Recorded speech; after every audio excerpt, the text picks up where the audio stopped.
इस रुए जमीन पर रहने वाला, चाहे वो यहूदी हो, ईसाई हो, हिंदू हो, सिख हो, जो भी हो, मैं सबसे आज ये बात कहना चाहूंगा, दुनिया का एक फार्मूला है कि बगैर किसी के बनाए कोई चीज नहीं बनती, खुद से कोई चीज नहीं बनती।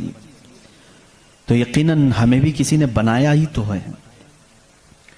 हम छोटी सी छोटी चीज को देखते हैं, उनको कोई बनाता है, खुद से कोई चीज नहीं बनती। साइंस के स्टूडेंट्स भी होंगे हमारे साथ, और जो साइंस को पढ़ते हैं उनकी जो थ्योरियां हैं साइंसदानों की, वो क्या कहते हैं, कायनात कैसे वजूद में आ गई। वो मुल्हिद होंगे जो कहते हैं, बेदीन लोग होंगे जिनका कोई दीन ही नहीं, जो कहते हैं कि अचानक दुनिया बन गई और अचानक ही खत्म हो जाएगी। ऐसा कैसे होगा? ऐसा कैसे होगा? अचानक दुनिया बन गई और अचानक खत्म हो गई। कोई नहीं है इसके आगे पीछे। मेरे अजीजों, जो गौर व फिक्र करने वाले साइंसदान हैं वो भी अब इस नतीजे पर पहुंचे हैं कि दुनिया में एक बहुत बड़ा धमाका हुआ था कई अरब साल पहले, कई लाख साल पहले, उनके एतबार से, उनके इल्म के एतबार से, जिसको ये बिग बैंग कहते हैं। बिग बैंग क्या चीज है?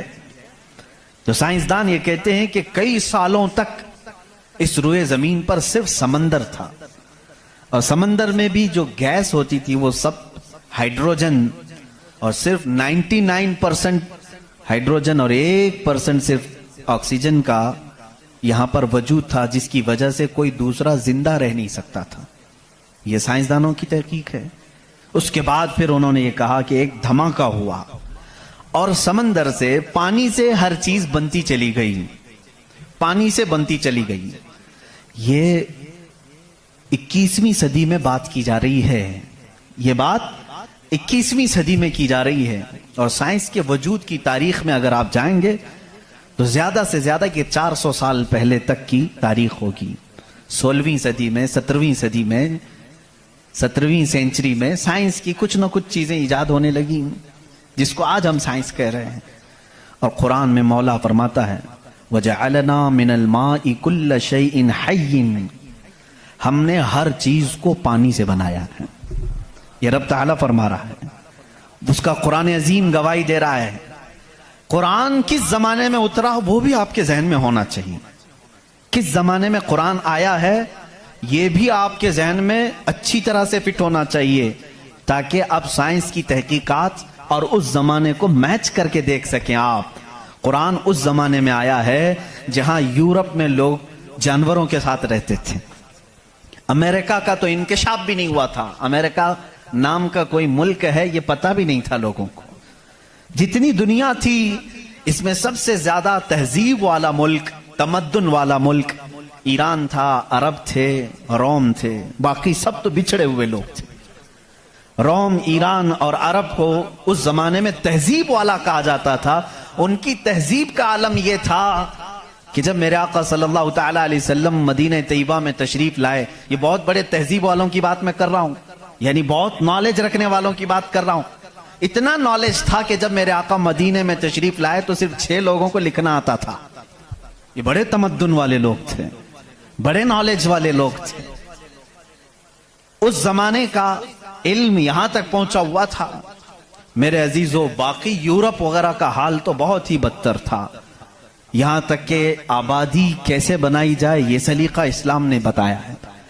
रोड तक बनाने के तरीके, रास्ते कैसे बनते हैं, ये भी कोई इल्म नहीं था पहले। लोग सितारे देखते थे और चलते जाते थे। या आज जो रोड बने हुए हैं इसकी इजाद ही सैयदना उमर फारूक ने की है रज़ी अल्लाह ताला, कि आम एक रास्ता होना चाहिए, हाईवे होना चाहिए, उसको पक्का बनाना चाहिए कि लोग इसी से गुजरे।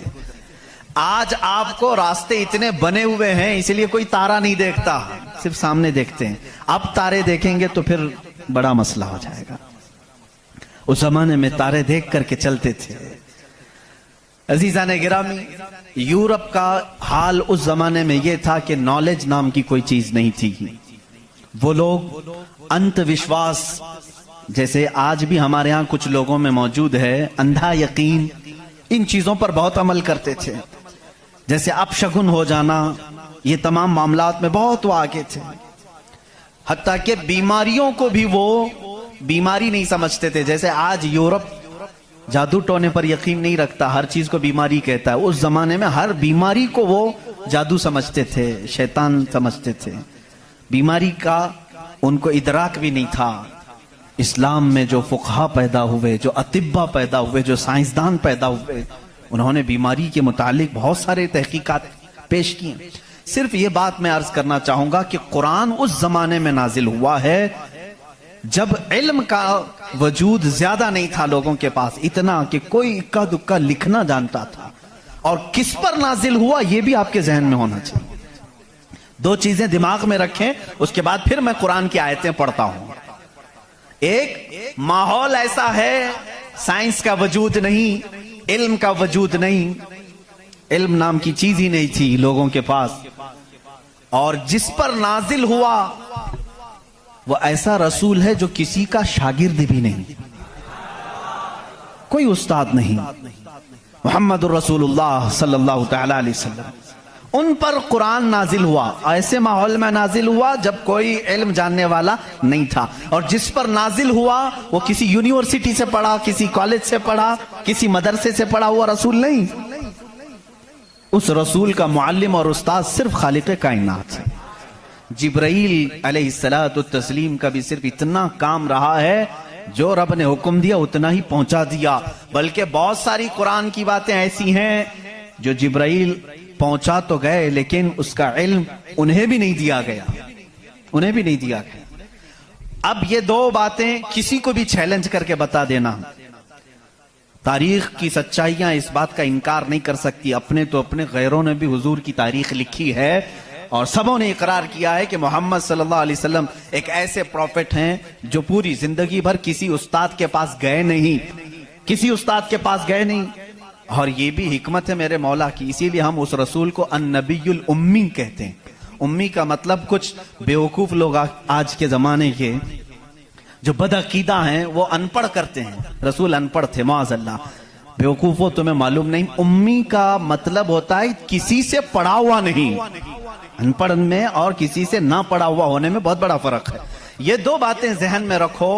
कुरान किस माहौल में नाजिल हुआ और जिस पर नाजिल हुआ वो किसी का शागिर्द नहीं। अब इसकी बातें जब हम बयान करते हैं, साइंसदानों की आंखें फटी की फटी रह जाती हैं। वो कुरान बयान कर रहा है, इन्न फी खल्क़िस समावाति वल अर्दि लआयाति लिउलिल अलबाब, बेशक ये जमीन की पैदाइश में, आसमानों की पैदाइश में बड़ी मेरी निशानियां हैं। अल्लाह फरमा रहा है, रात को हम जाइल करते हैं, उसी से दिन निकालते हैं। कुरान ये कह रहा है, वजअलना मिनस समाई, आसमान से अल्लाह तबारक व तआला ने वजअलना समा सक़फ़न महफूज़ा, कुरान कहता है हमने आसमान को एक महफूज छत बनाया है। कुरान ये कह रहा है आसमान और जमीन मिले हुए थे, हमने दोनों को फाड़ करके अलग कर दिया और दोनों के मुंह खोल दिया। ये कुरान उस जमाने में कह रहा है। इल्म फलकियात जिसको एस्ट्रोनॉमी कहते हैं, इल्म अर्दियात जिसको जियो फिजिक कहा जाता है, जमीन के मामलात, आसमान के मामलात जानने वाला उस जमाने में कोई नहीं। उस वक्त कुरान कह रहा है आसमान और जमीन मिले हुए थे, हम दोनों को फाड़ दिए, हमने उन दोनों को फाड़ दिया और दोनों के मुंह को खोल दिया। अब का साइंस कहता है जमीन व आसमान को देखने के बाद ऐसा लगता है कि ये गैलेक्सी में मिला हुआ एक सैयारा था और ये फिर जमाने के बदलते बदलते आसमान अलग हो गया, जमीन अलग हो गई। अब का साइंस ये कहता है। और फिर ये बंद नहीं है, जैसे हमारी छत बंद है, ऊपर से पानी डालो तो नीचे कुछ नहीं आएगा, नीचे के फर्शी भी बंद है, नीचे जमीन से कोई चीज यहां मस्जिद में नहीं निकलेगी। साइंस अब ये कह रहा है आसमान में जगह जगह सुराख हैं, मुंह खुला हुआ है, जमीन में भी जगह जगह सुराख हैं, दिखने वाले नहीं, ये खुला हुआ है। इसका मतलब मैं भी समझ नहीं पाया था, आसमान खुला हुआ है, जमीन खुला हुआ, मुंह खुला हुआ है, क्या मतलब? कहा कि अल्लाह ताला जब चाहे आसमानों पर पानी डाले तो अपना मुंह खोलता है, बारिश बरसती है, और जमीन का मुंह खुला है। इसका मतलब यह है तुम जहां पर भी, जितनी गहराई में भी जमीन के बीज डालो, इसका मुंह खुला है, वो सीना फाड़ कर बाहर आता है। अगर जमीन बंद होती तो कोई चीज जमीन से बाहर नहीं निकलती, जमीन से कोई चीज बाहर निकलती है, इसका मतलब है कि इनके मुंह खुले हुए हैं। साइंस ने अब भी कहा कि आसमान का मुंह खुला हुआ है, जमीन का मुंह खुला हुआ है। कुरान किस माहौल में नाजिल हुआ है? जब साइंस का वजूद नहीं। हाँ, अगर तुम ये कहते शायद मोहम्मद सल्लल्लाहु तआला अलैहि वसल्लम बहुत बड़े किसी साइंसदान के शागिर्द होंगे, तो तुम्हारे तारीख लिखने वाले ही तुम्हारे चेहरे पर जन्नाटेदार थप्पड़ मारेंगे, इसलिए कि वो रसूल अपनी 63 साल जिंदगी में कभी किसी के शागिर्द नहीं हुए, हत्ता के सैयदुल मलाइका के भी वो शागिर्द नहीं हुए। कुरान यही कह रहा है, जमीन की पैदाइश में, आसमान की पैदाइश में मेरी निशानियां हैं। अजीजा ने गिरामी, अब मैं वो निशानियां गिनाऊं, बहुत तवील वक्त दरकार है। कभी आपने महसूस किया कि आसमान अल्लाह की निशानी है? अल्लाह की निशानी है। देखिए, यहां सबसे बड़ी बात, कुरान में कई जगहों पर यह बात आई है, अफला तदब्बरून, अफला यतदब्बरून, अफला ताकिलून, अफला ततफक्करून। इसका मतलब होता है, क्यों तुम गौर फिक्र नहीं करते, क्यों तुम सोचते नहीं, क्यों तुम तहकीक नहीं करते, रिसर्च नहीं करते? रब ताला बार बार ये फरमा रहा है। ये किसके लिए है? मैं उन लोगों के लिए कहता हूं जो एक खुदा को छोड़कर करोड़ों के सामने झुक रहे हैं। मैं उनसे कहता हूं, तुम सोचते क्यों नहीं? कौन है तुम्हें पैदा किया है? कौन है जो तुम्हें बनाया है? कुरान दावत दे रहा है उनको सोचने की। मेरा यकीन ये कहता है, जो भी इंसान इस कायनात में है, अल्लाह ने उसे इतनी अक्ल जरूर अता की है कि अगर वो सोचने पर आ जाए तो अपने रब तक जरूर पहुंचेगा। अगर वो गौर फिक्र करने पर आ जाए तो झूठे खुदाओं को छोड़ देगा।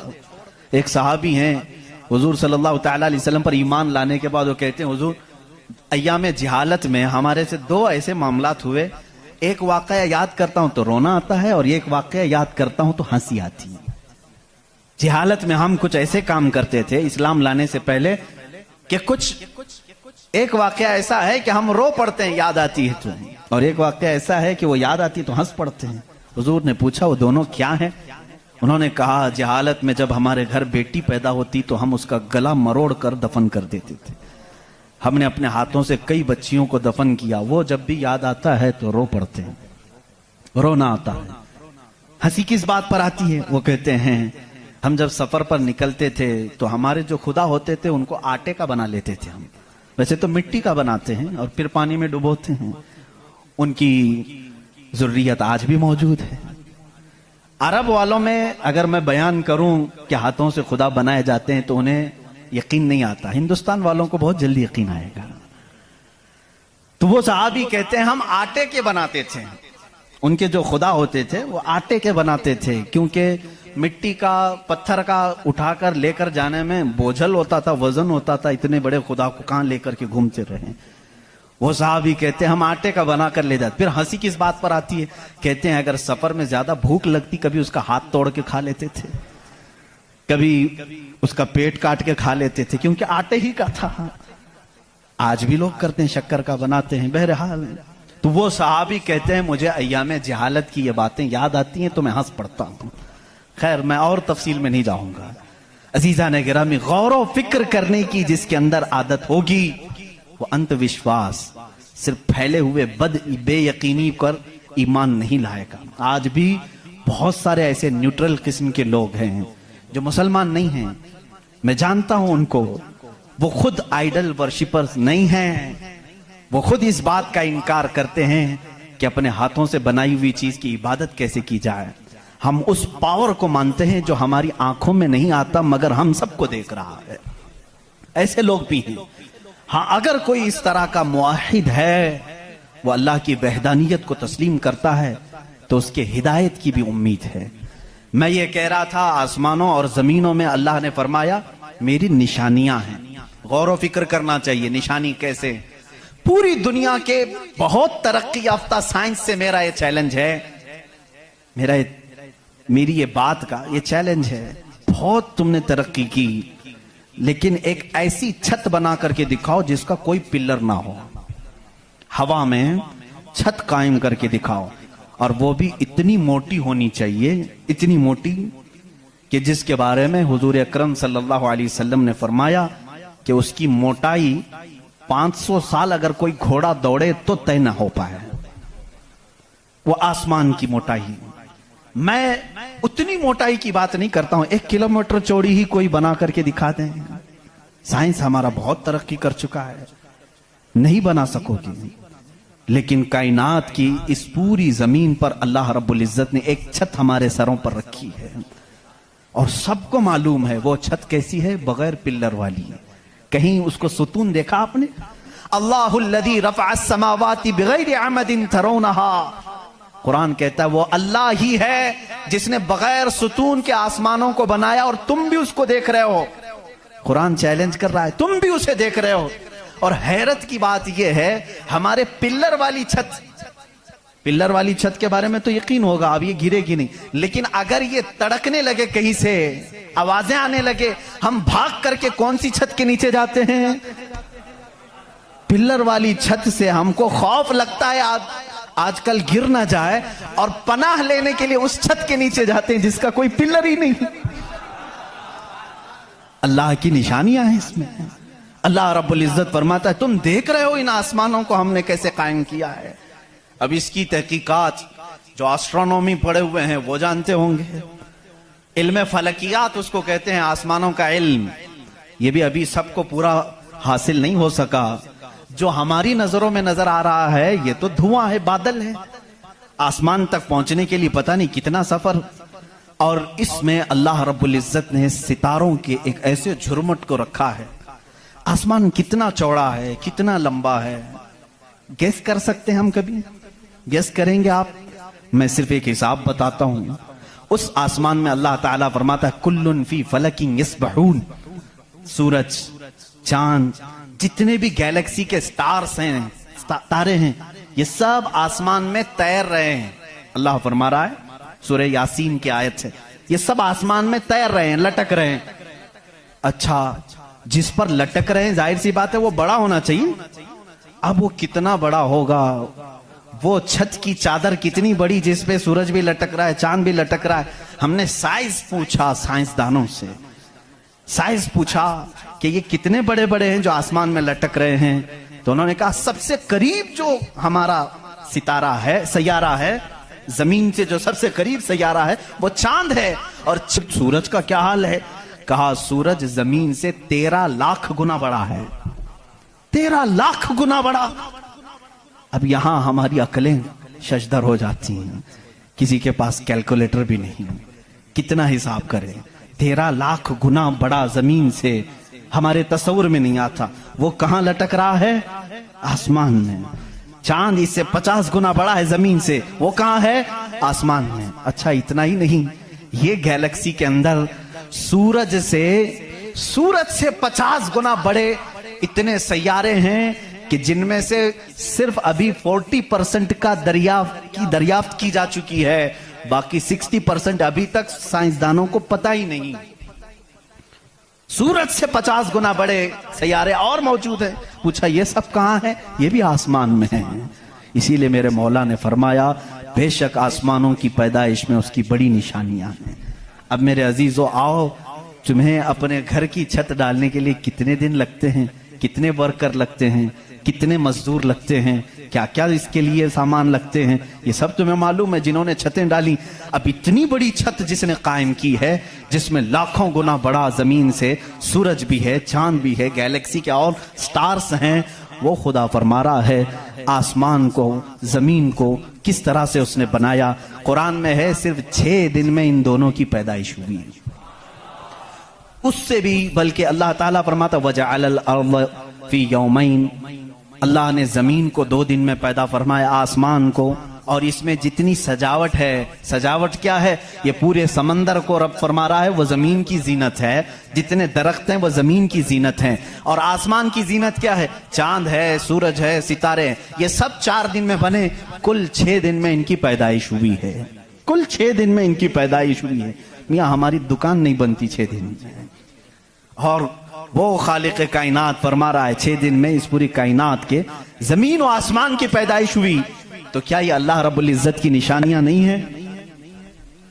गौर और फिक्र, तदब्बुर। मैं अगर सुनी हुई बातों पर यकीन नहीं आता कुछ लोगों को, क्योंकि वो साइंस के माहौल में आज जी रहे हैं, वो हर बात साइंस की यकीन के साथ मान लेते हैं। मैं उनसे ही कहता हूं अपने साइंसदान आकाओं से पूछें कि इस जमीन का हजम कितना बड़ा है, आखिर ये ठहरी कैसे है इतने दिन तक।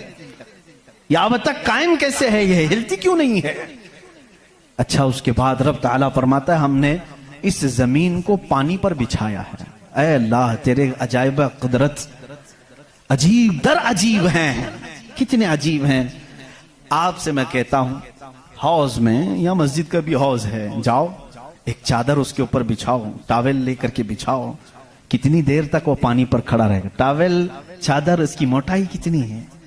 बहुत पतली सी है, वो एमएम में आएगी, लेकिन वो आपके इस पानी पर ठहर नहीं सकती। अगर आप कहें मोटी चीज में बिछाऊं, मोटी चीज बिछा करके दिखाओ, कितनी देर वो रुक सकेगी? नहीं रुक सकेगी। और ये अल्लाह ने कुरान में फरमाया हमने पानी पर जमीन को बिछाया, और इसका इनकार साइंस भी नहीं कर रही है। साइंस भी यही कहती है जमीन को जितनी जगह से खोदा जाए पानी ही है। हम भी तो बोरवेल जो निकालते हैं, जमीन को खोदने के बाद पानी आता है। अब पानी पर इस जमीन को बिछाया रब तबारक व तआला ने, कितना वजन ये उठाई हुई है, कितना वजन उठाई हुई है। सबसे बड़ा वजन तो उन मुशरिकीन का है जो उस रब को नहीं मानते हैं। ये धरती का बोझ इनको कहते हैं, ये सबको उठाई हुई है। पता नहीं कितने करोड़ों टन इस पर वजन है ये, लेकिन कभी भी हिलती हुई नजर नहीं आती। लेकिन उसको भी कुरान में अल्लाह फरमा रहा है हमने इस जमीन को हिलने से रोकने के लिए जगह जगह पर पहाड़ों को मेख बनाकर गाड़ दिया। वल जिबाल औतादा, और पहाड़ों को हमने मेख बनाकर गाड़ दिया है। अब इसकी तहकीक इस जमाने में, मैंने अपने पढ़ने के जमाने में इसकी एक तहकीक अपने उस्ताद के पास पढ़ी थी। सफा मरवा के बारे में इख्तिलाफ चल रहा था। सऊदी यहूदी हुकूमत ने सफा मरवा को पूरी तौर पर ख़त्म करने की नापाक कोशिश की और अलग से उन्होंने मसआ बनाया सही करने का। तो इख्तिलाफ उलमा में था कि इन्होंने ज़्यादा चौड़ा कर दिया। उसी ज़माने में ये तहकीक हुई पहाड़ जो है इसका वजूद ज़मीन पर कैसा होता है। इन सऊदियों ने कहा पहाड़ ऐसा ऊपर शेप में ऐसा होता है, ट्रायंगल होता है, ऊपर से कोना होता है, नीचे चौड़ा होता है। इन सऊदियों ने कहा नीचे भी ये जड़ें छोड़ता है, फैलता हुआ जाता है, जैसे दरख्त ऊपर होता है और नीचे उसकी जड़ें फैली हुई होती हैं। तो इन्होंने कहा नीचे भी वो पहाड़ का हिस्सा है, इसलिए हमने बाजू में भी रास्ता बनाया ताकि सफा मरवा की सही अगर हो रही है तो वो पहाड़ों के बीच में ही हो रही है। मेरे उस्ताद गिरामी मिस्र के हैं, उन्होंने पूरी इस पर तहकीक के साथ किताब लिखी, चैलेंज किया, कहा पहाड़ों को अगर खोद करके देखो हमारा यकीन ये कहता है। उन्होंने बहुत सारे दलाइल से साबित किया पहाड़ ऊपर से जो इस तरह के शेप का होता है, ट्रायंगल ऊपर से, नीचे वो जड़ें नहीं छोड़ता बल्कि अंदर जाते जाते और बारीक हो जाता है, अंदर बारीक होते होते होते बहुत पतला होकर नीचे तक जाता है। मैंने पूछा नीचे कितनी अंदर तक है? उन्होंने कहा जो पहाड़ तुम्हें ऊपर दिख रहे हैं ये पहाड़ का 1% है, बाकी 99% पूरा नीचे होता है। ये पहाड़ों की ऊंचाई, ये पहाड़ों की जो ऊंचाई है ये 1% है, 99% पूरा नीचे होता है। हैरत में पड़ गए, इतना नीचे पहाड़ है। कहा यही तो बात है, क्या तुम दीवार में जब मेख ठोकते हो तो ऊपर कितना दिखता है और अंदर कितना रहता है? 2 इंच का अगर हम ले रहे हैं मेख और कील तो उसका मुंह सिर्फ ऊपर थोड़ा सा, वो भी एमएम में होगा, और 2 इंच तक अंदर वो दीवार में धंसा हुआ होगा। और जब कुरान में मौला ने फरमाया है जमीन पर हमने पहाड़ों को मेख बनाकर गाड़ दिया है, आज साइंस ये कह रहा है कि पहाड़ 9 गुना नीचे अंदर तक मौजूद है। कुरान किस जमाने में नाजिल हुआ? एस्ट्रोनॉमी नहीं थी, एस्ट्रोलॉजी नहीं थी, जमीन के ये जियोफिजिक नहीं थे, आलाजात नहीं थे, तहकीक के लिए माइक्रोस्कोप, टेलीस्कोप कुछ नहीं था। उस जमाने में कुरान जमीन के अंदर की बात बता रहा है। ये अजीम मौजिज़ा है कुरान का मेरे अजीजों। इसीलिए कुरान कहता है सोचते क्यों नहीं, फिक्र क्यों नहीं करते? वही है खालिक कायनात जिसने इस पूरे निजाम को बना रखा है। ये इतनी नहीं है, ये जो जमीनों में नजर आ रही हैं इनकी तहकीकात करते करते कई लोगों की जिंदगियां खत्म हो गई। कुछ चांद की तहकीक पर चले, कुछ सूरज की तहकीक पर चले, कुछ जमीन की तहकीक पर चले। इंसानों को भी अल्लाह ने ये इल्म दिया है, ये अक्ल दिया है, ये जो साइंसदान अपनी तहकीक कर रहे हैं, ये कभी ये ना समझें कि ये हमारी मारे हुए तीर हैं, बल्कि अल्लाह अपने बंदों को खुद इतनी समझ बूझ देता है कि वो उसकी निशानियों की खोज लगाएं और कायनात को बताएं कि कोई तो है जो ताकत इसे चला रही है, कोई तो है निजाम जो इसकी परवरिश कर रहा है। लेकिन ये धोखाबाज बन जाते हैं कुछ लोग कि वो तहकीक करके समझ तो जाते हैं, लेकिन बाद में जब उनको इल्म होता है कि इसके पीछे कोई ताकत है, वो बता नहीं पाते, इसलिए कि कुफ्र इनके दिलों में रच बस चुका है।